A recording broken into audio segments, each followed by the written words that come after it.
Ya, selamat berjumpa di kontekstual Bible reading. Kita sampai di 2 Samuel pasal 21. 2 Samuel 21. Dalam zaman Daud terjadilah kelaparan selama 3 tahun berturut-turut. Lalu Daud pergi menanyakan petunjuk Tuhan. Berfirmanlah Tuhan, pada Saul dan keluarganya melekatkan darah, karena ia telah membunuh orang-orang Gibeon. Lalu raja memanggil orang-orang Gibeon dan berkata kepada mereka, orang-orang Gibeon itu tidak termasuk orang Israel, tetapi termasuk sisa-sisa orang. Dan walaupun orang Israel telah bersumpah kepada mereka, Saul berikhtiar membasmi mereka dalam kegiatannya untuk kepentingan orang Israel dan Yehuda. Daud berkata kepada orang-orang Gibeon itu, apakah yang dapat kuperbuat bagimu, dan dengan apakah dapat kuadakan penebusan, supaya kamu memberkati milik pusaka Tuhan. Lalu berkatalah orang-orang Gibeon itu kepadanya, bukanlah perkara emas dan perak urusan kami dengan Saul serta keluarganya. Juga bukanlah urusan kami untuk membunuh seorang di antara orang Israel. Tapi kata Daud, apakah yang kamu kehendaki akan kuperbuat bagimu? Sesudah itu berkatalah mereka kepada raja, dari orang yang hendak membinasakan kami dan yang bermaksud memunahkan kami, sehingga kami tidak mendapat tempat dimanapun di daerah Israel. Biarlah diserahkan 7 orang laki-laki kepada kami, supaya kami menantu mereka di hadapan Tuhan di Gibeon, di bukit Tuhan. Lalu berkatalah raja, aku akan menyerahkan mereka. Tetapi raja merasa sayang kepada Mephiboset bin Yonatan bin Saul, karena sumpah demi Tuhan ada di antara mereka, di antara Daud dan Yonatan bin Saul. Lalu raja mengambil kedua anak laki-laki Rispa binti Aya, yang dilahirkannya bagi Saul, yakni Armoni dan Mephiboset, dan kelima anak laki-laki Merab binti Saul, yang dilahirkannya bagi Adriel bin Barzillai, orang Mehola itu. Kemudian diserahkannyalah mereka ke dalam tangan orang-orang Gibeon itu. Orang-orang ini menggantung mereka di atas bukit di hadapan Tuhan. Ke-7 orang itu tewas bersama-sama. Mereka telah dihukum mati pada awal musim menuai, pada permulaan musim menuai jelai. Lalu Rispa binti Aya mengambil kain karung dan membentangkannya bagi dirinya di atas gunung batu, dari permulaan musim menuai sampai tercurah air dari langit ke atas mayat mereka. Ia tidak membiarkan burung-burung di udara mendatangi mayat mereka pada siang hari, ataupun binatang-binatang di hutan pada malam hari. Ketika diberitahukan kepada Daud apa yang diperbuat Rispa binti Aya, gundik Saul itu, maka pergilah Daud mengambil tulang-tulang Saul dan tulang-tulang Yonatan anaknya dari warga kota Yabes Gilead, yang telah mencuri tulang-tulang itu dari tanah lapang di Betsan, tempat orang Filistin menggantung mereka ketika orang Filistin memukul Saul kalah di Gilboa. Ia membawa dari sana tulang-tulang Saul dan tulang-tulang Yonatan anaknya. Dikumpulkannyalah juga tulang-tulang orang-orang yang digantung tadi, lalu dikuburkan bersama-sama tulang-tulang Saul dan Yonatan anaknya di tanah Benyamin, di Zela, di dalam kubur Kis ayahnya. Orang melakukan segala sesuatu yang diperintahkan raja, maka sesudah itu Allah mengabulkan doa untuk negeri itu. Ketika terjadi lagi peperangan antara orang Filistin dan orang Israel, maka berangkatlah Daud bersama-sama dengan orang-orangnya, lalu berperang melawan orang Filistin sampai Daud menjadi letih lesu. Sisbi Benot yang termasuk keturunan raksasa, berat tombaknya 300 shikal tembaga, dan ia menyandang pedang yang baru, menyangka dapat menewaskan Daud. Tetapi Abisai anak Zeruya datang menolong Daud, lalu merobohkan dan membunuh orang Filistin itu. Pada waktu itu orang-orang Daud memohon dengan sangat kepadanya, kata mereka, janganlah lagi engkau maju berperang bersama-sama dengan kami, supaya keturunan Israel jangan punah bersama-sama engkau. Sesudah itu terjadi lagi pertempuran melawan orang Filistin di Gob. Pada waktu itu Sibkai, orang Husa, memukul kalah Saf, yang termasuk keturunan raksasa. Dan terjadilah lagi pertempuran melawan orang Filistin di Gob. Elhanan bin Yaare, Oregim, orang Bethlehem itu, menewaskan Goliat, orang Gad itu, yang gagang tombaknya, seperti besok tukang tenun. Lalu terjadi lagi pertempuran di Gad, dan di sana ada seorang yang tinggi perawakannya, yang tangannya dan kakinya masing-masing berjari 6, 24 seluruhnya. Juga orang ini termasuk keturunan raksasa. Ia mengolok-olok orang Israel, maka Yonatan, anak Simea, kakak Daud, menewaskannya. Keempat orang ini termasuk keturunan raksasa di Gad. Mereka tewas oleh tangan Daud dan oleh tangan orang-orangnya. Amin. Melihat 2 Samuel ini dari satu kalimat kerohanian hidup Daud yang begitu memuncak sampai menjadi Raja Israel, dan di 2 Samuel 11 menjadi titik klimaknya sebelum Daud jatuh, yaitu karena peristiwa Batsheba. Dia berzina dengan Batsheba, membunuh Uria, dan dia jatuh, dan ini diceritakan di pasal 2 Samuel pasal 11 sampai di 24 nanti di akhir kitab Samuel. Lalu narasi apa peristiwa setelah Daud berdosa dari Batsheba di pasal 12 dimulai dengan teguran Natan, dan di situ terlihat tampak Daud mulai bertobat.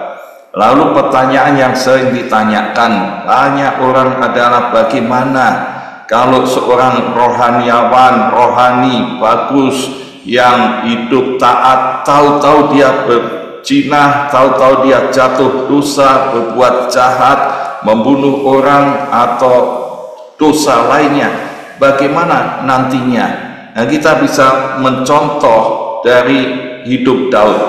Pada waktu dia sudah bertobat, kita tahu bahwa apa yang disampaikan Nabi Natan, konsekuensi orang yang berdosa, dia akan mengalami apa yang Tuhan mau hukum, disiplin. Dan salah satu kita bisa melihat bahwa di keluarga Daud pedang itu tidak akan berlalu, tapi terus-menerus menunjukkan ada pemberontakan Absalom. Dan pasal 20 kita melihat bagaimana pemberontakan Seba.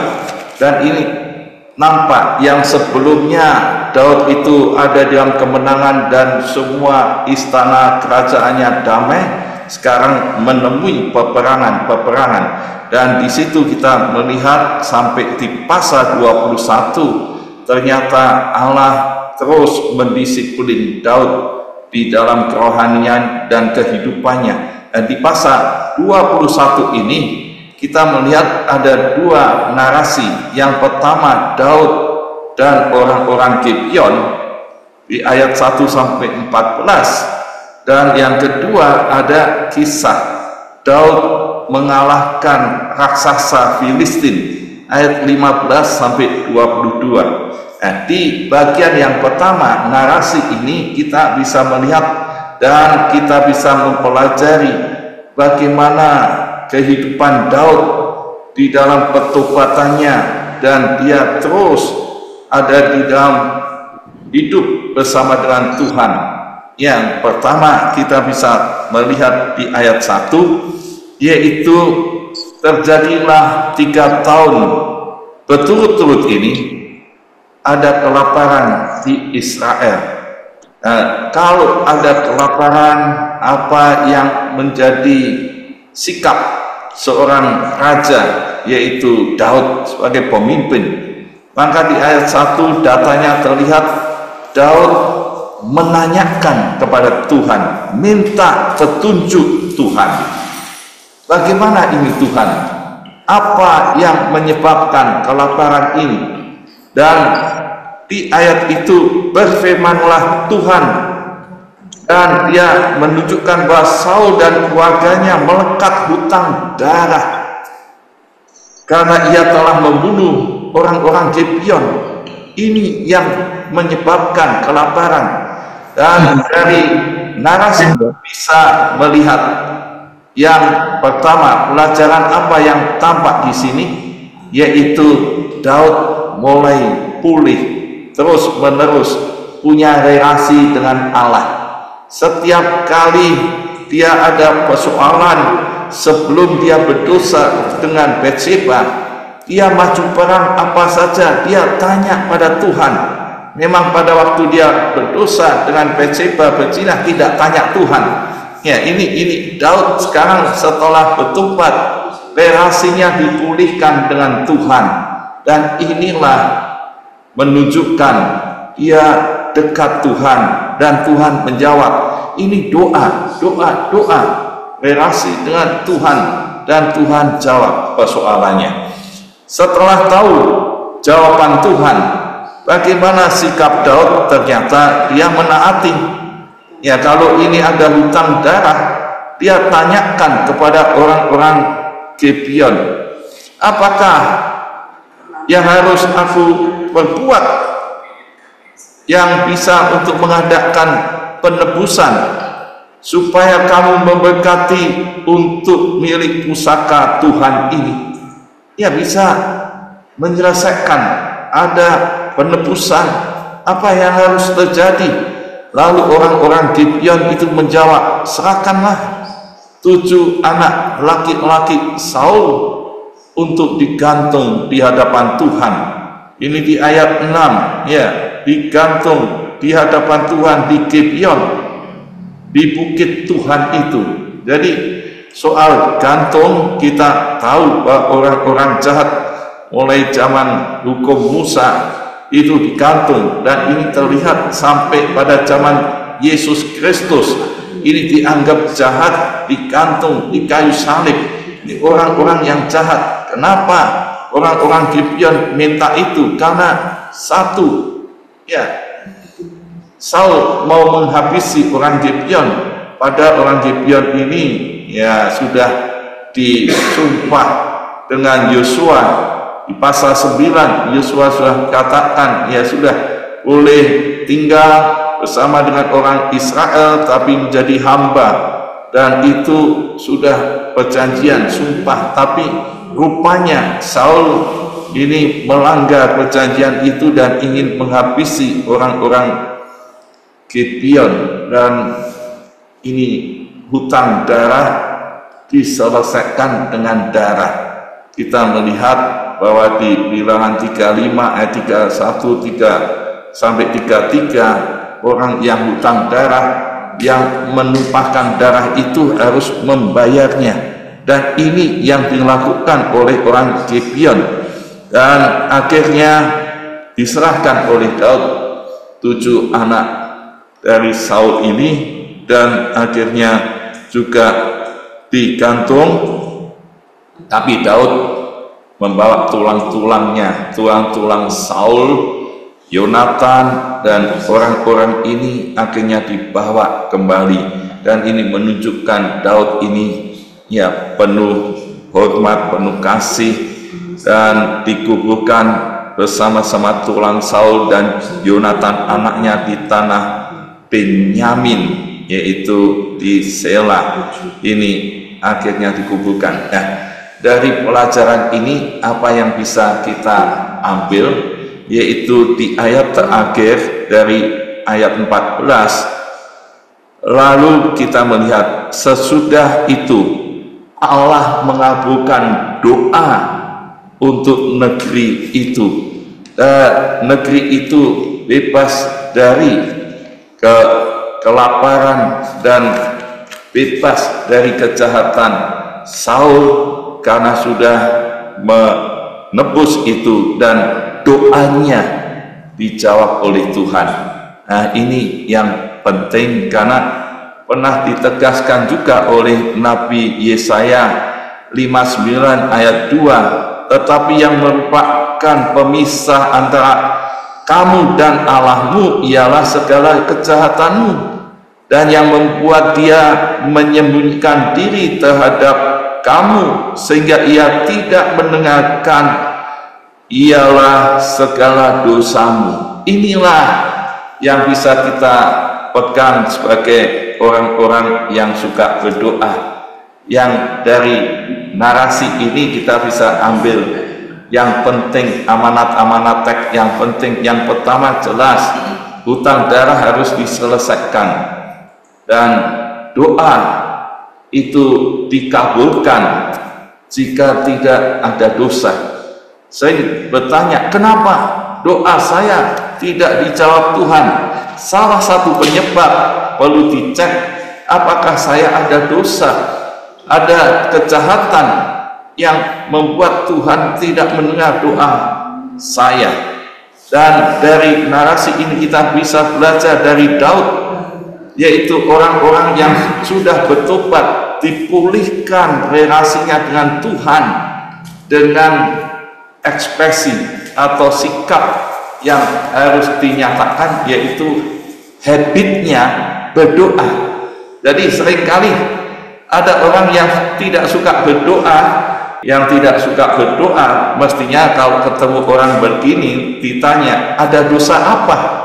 Ya, membuat dia tidak suka berdoa. Kalau seperti Daud yang bertobat, habitnya dipulihkan, yaitu dia kembali bertanya Tuhan, dijawab Tuhan, relasinya baik, karena dia berdoa dan doanya dikabulkan. Akhirnya Israel menjadi berkat. Ini satu contoh yang harus kita ikuti. Kalau kita berdoa syafaat, bangsa ini diberkati, orang lain diberkati, dan menjadi berkat bagi orang lain. Keluarga kita diberkati, saudara kita, anak, ayah, ibu diberkati. Amin. Ini membahagiakan karena habit orang yang berdoa. Lalu bagian yang kedua, ayat 15 dan 12, ini kita bisa melihat Daud ini sudah masa-masa tua. Daud sampai kelelahan melawan raksasa itu, hampir saja dia dibunuh, tapi Abisai ini menolong dan akhirnya Abisai mengalahkan, dan ada Sikai juga mengalahkan Elhanan dan Yonatan. Apa yang kita bisa pelajari di sini, saudara? Seorang pemimpin, menurut John Maxwell, dia katakan pemimpin yang sukses yaitu yang menjadikan orang lain pemimpin, yang menghasilkan pemimpin. Kita melihat narasinya bahwa sebelum Daud berdosa, Daud ada dalam kemenangan, dia mengalahkan Goliat. Satu Daud seluruh Israel, hanya satu Daud mengalahkan Goliat. Tapi setelah dia bertobat dan menuju dia masa tuanya, satu Daud menghasilkan 4 pahlawan yang mengalahkan Goliat Filistin. Jadi ini bermultiplikasi, seorang pemimpin menghasilkan pemimpin-pemimpin yang handal bersama dengan Tuhan Yesus. Ini amanat teks yang penting. Jadi Allah menuntut hutang darah itu diselesaikan, doa dikabulkan jika tidak ada dosa, pertobatan, penyertaan Tuhan membawa kemenangan dan membawa orang lain juga menang menjadi pemimpin-pemimpin yang berkemenangan. Maka kita cek evaluasinya untuk kita masing-masing. Aplikasinya, apakah saya tidak punya hutang darah, apakah doa saya dikabulkan Tuhan dan memiliki kemenangan dalam hidup ini dan membuat orang lain menjadi pemimpin. Amin. Tuhan Yesus memberkati. Bersama-sama meresponi firman Tuhan, untuk kita terus berpegang kepada kebenaran firman Tuhan dan kepada Roh Kudus yang terus menuntun kita. Peganglah tanganku Roh Kudus.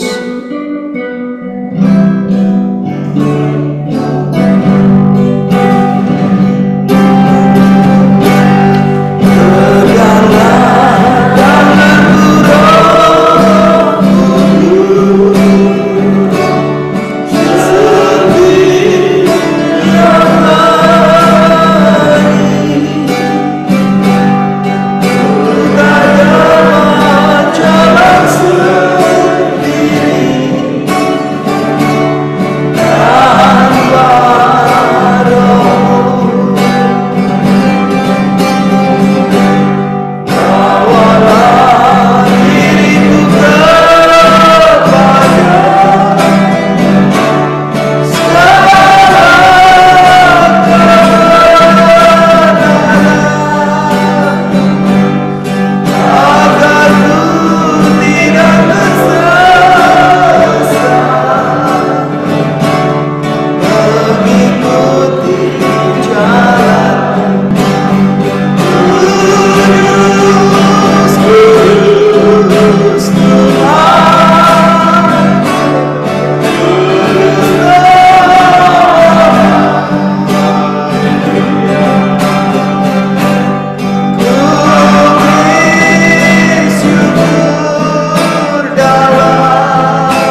jikalau masih ada dosa di dalam kita, atau kita sedang menyimpan dosa, biarlah kita mau akui di hadapan Tuhan dan izinkan Dia untuk terus menyucikan, menguduskan hidup kita, sehingga kita menjadi orang-orang yang taat dan hidup berkemenangan di dalam kebenaran firman Tuhan. Mari kita berdoa.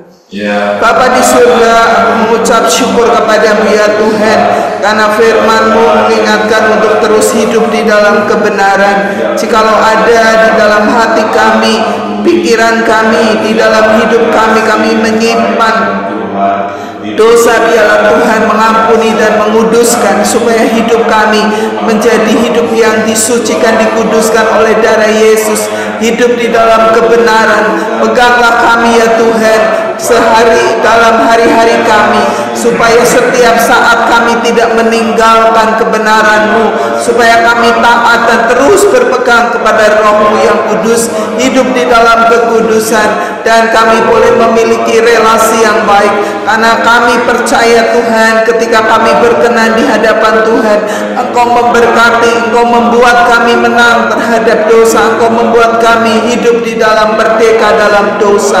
Terima kasih ya Tuhan, terima kasih. Di dalam nama Yesus kami berdoa, kami mengucap syukur. Haleluya.